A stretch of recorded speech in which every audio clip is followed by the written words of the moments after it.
Hi everyone and welcome to ICQ TechTalk. Thanks for having us. This is Alexei Chemenda with me and I am Csongor Biás and I'm very glad to have a little conversation about you.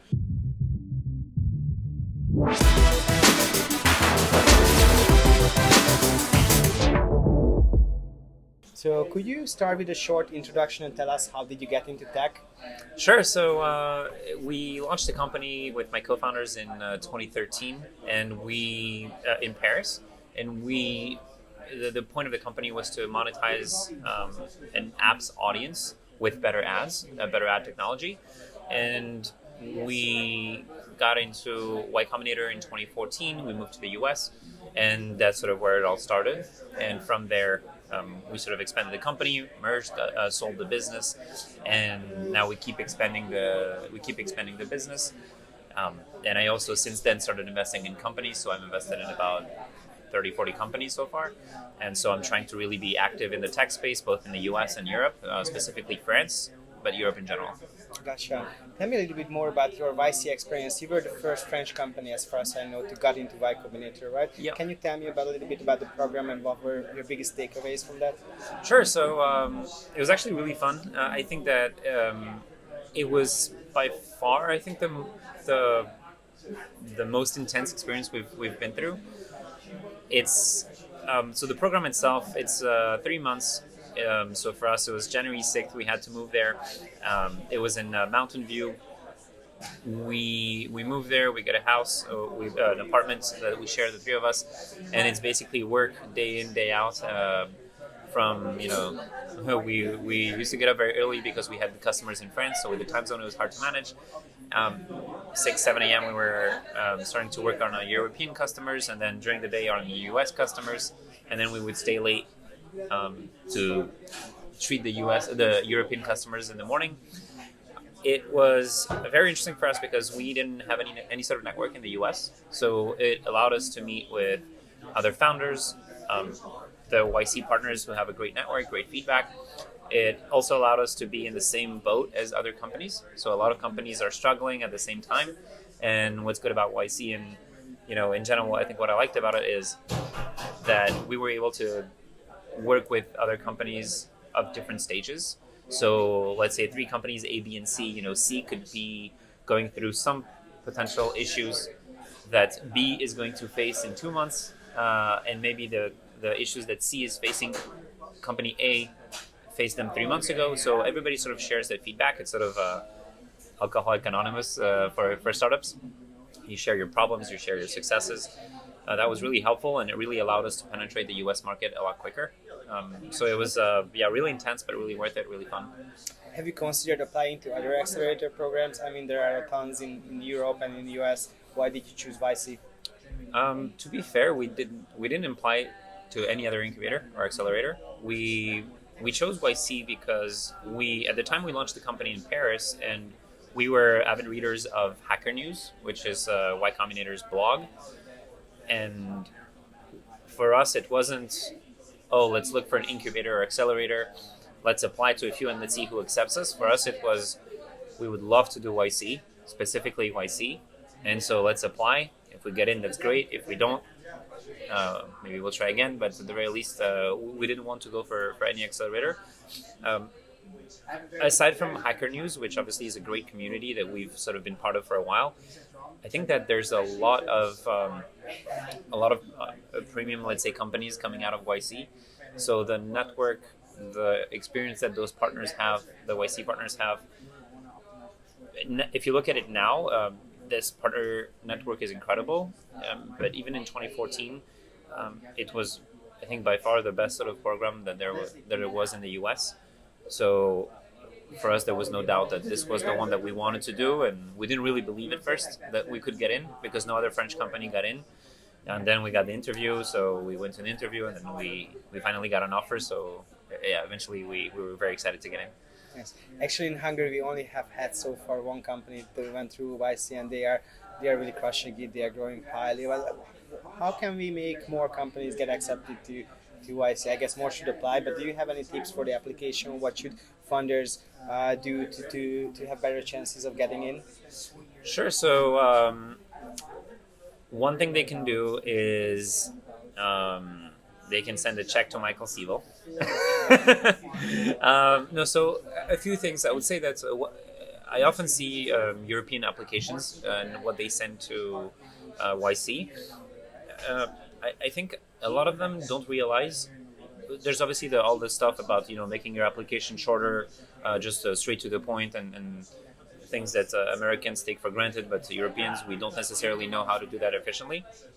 But I would say the key insights that I've learned through YC is that at the end of the day, YC is a venture fund, so it's a VC. They invest in companies and they try to make them grow through their own program.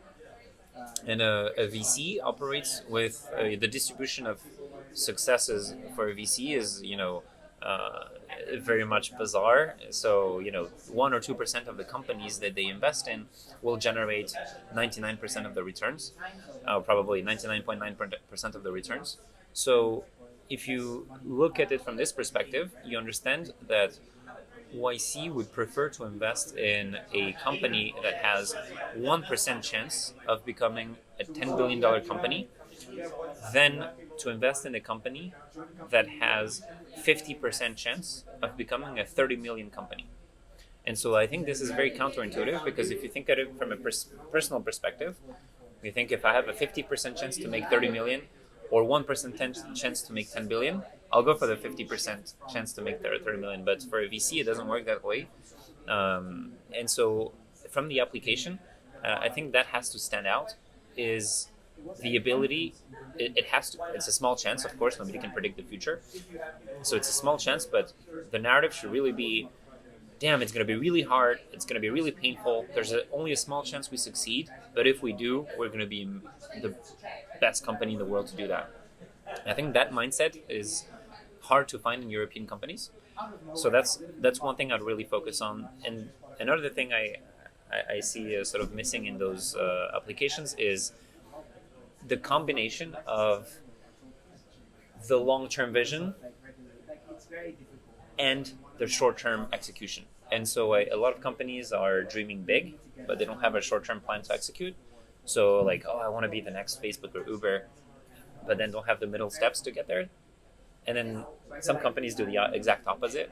They focus too much on the short term, and it's like, okay, where are you trying to go and how big do you actually want to become? And so, for example, in our YC interview, they asked us,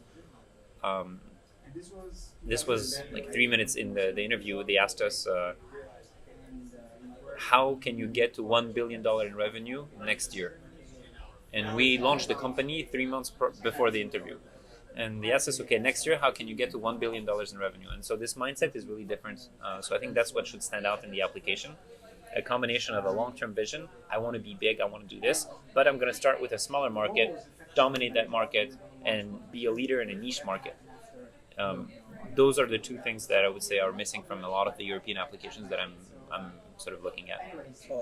So how does it improve your chances of raising money if you go through YC? I mean, we've been knowing about times when some funds and firms were like giving you a check right after demo day without even looking at your company. Is this still the case? I guess YC is doing much more volume these days. Yeah.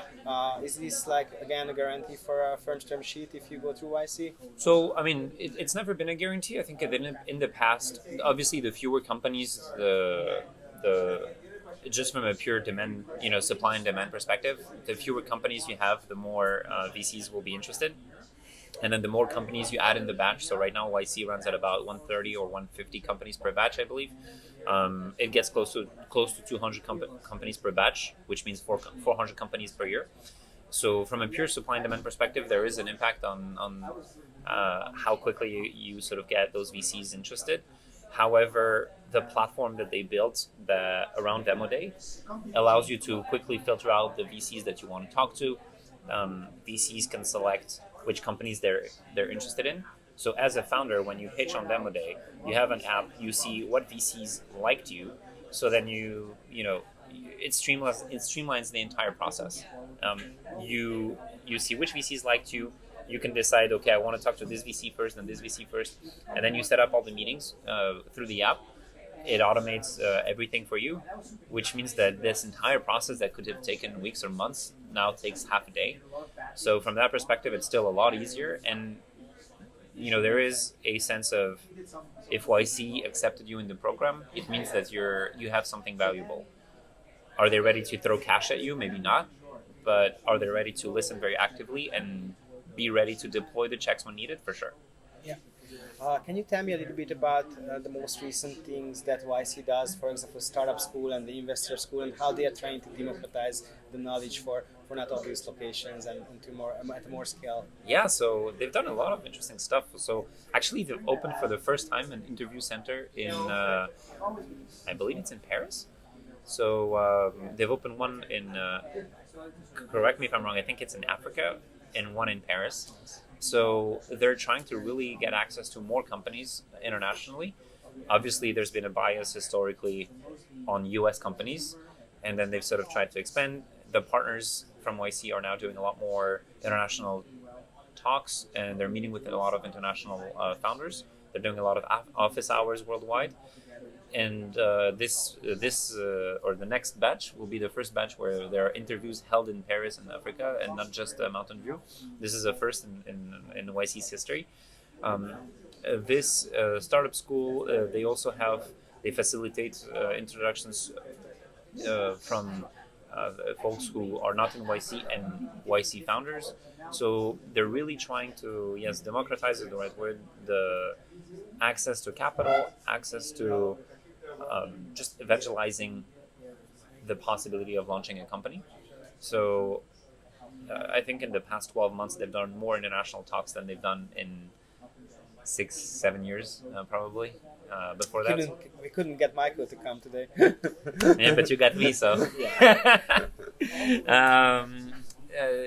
Yeah, I think that obviously their schedule is quite intense, but I believe now is also interview time, so now is not necessarily the best time for them. They have twice a year. Their schedule is insane, and it's interviews, winter interviews and summer interviews. But they're definitely pushing a lot to get more founders, and not just from. It's not only from a cultural perspective of, okay, let's develop our program elsewhere, but you also get a very interesting take and input from founders who don't live in Silicon Valley. Because if you think about it, all the founders who are in the US at least, and specifically in Silicon Valley, they have a specific mindset, a specific vision. So it's sort of tunnel vision. You see kind of a lot of people think in a similar way, and when you go outside that scope, all of a sudden you have founders who are able to have a completely different take, a completely different vision, and problems that in Silicon Valley don't even exist, or in the US don't necessarily exist. So I think we're going to see a lot of success coming from this international expansion. Can you tell me about your experience with the interview process? It was it was fun. So nowadays, a lot of time when founders apply, they reach out to YC alumni and they get help on how to prepare.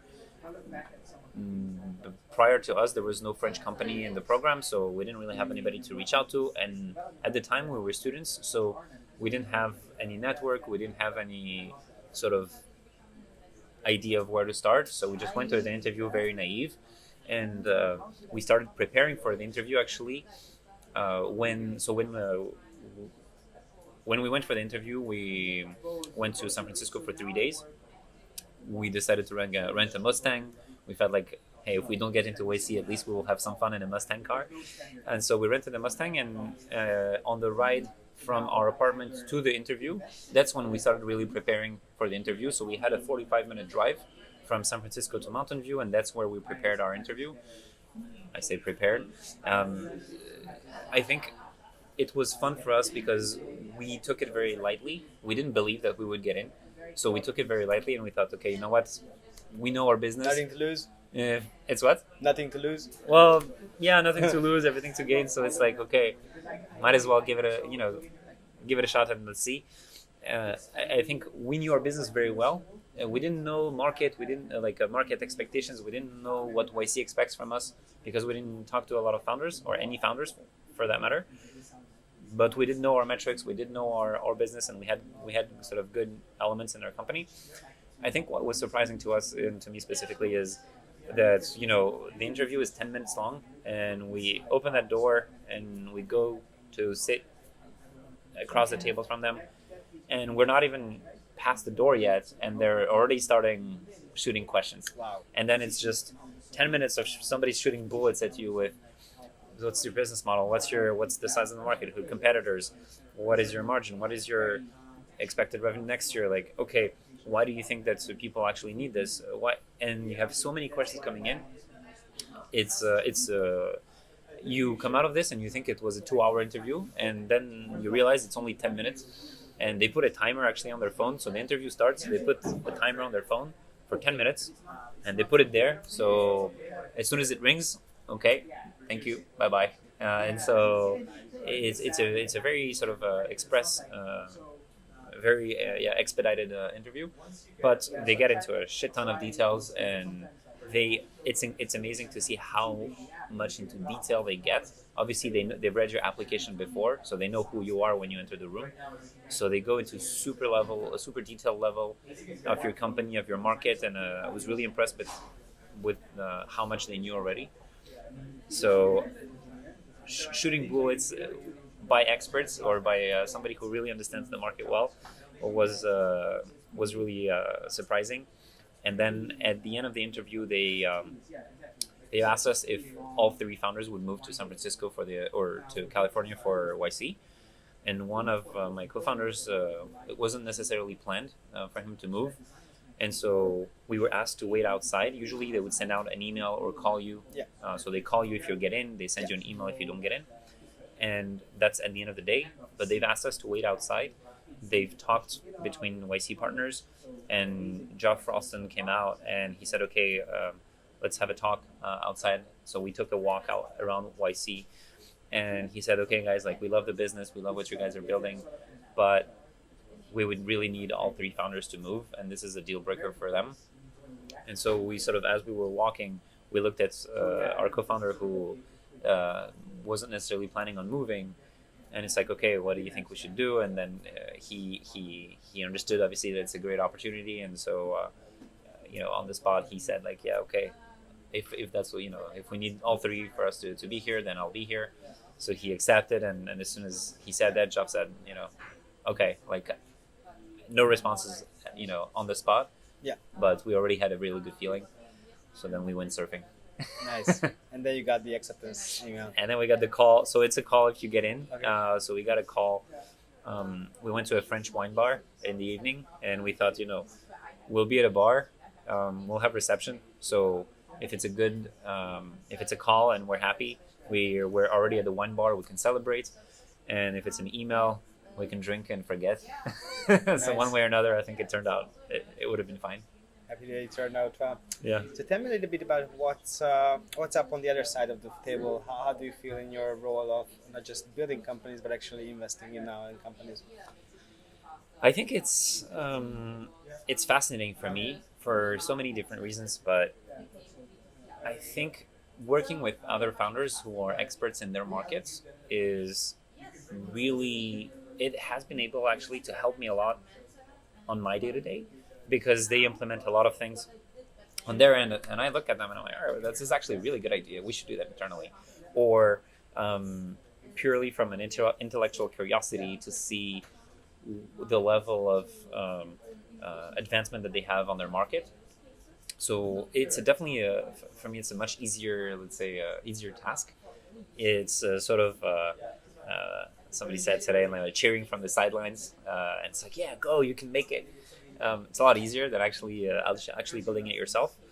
However, listening to all the pitches and speaking with all those founders, I really think that it helps you build your own company, actually, because you start to see what they're doing wrong, and it's very easy to criticize and to have a critical view on somebody else's company. It's a lot harder to do so for your own. So when you speak to all these founders, you realize, oh man, this is not good. Why do they do this and why do they do that? So I think it's a two-way street, actually. So it's not just about like trying to generate some ROI on the investments. It's also a great learning curve for both the founder and myself. So I've started about 3.5 years ago, and I really think it's been a super valuable resource, not just financially, but really from a learning perspective. I've also been able to help them, so I think that's it's good to be able to help some other companies and not just yourself. Even in companies that I don't invest in, I try to help them as much as I can. Obviously, my time is, as everybody else's, only 24 hours in a day, but I think it's been really positive on that side to be able to help other companies succeed, to be able to participate to the story and to the adventure and be there with them.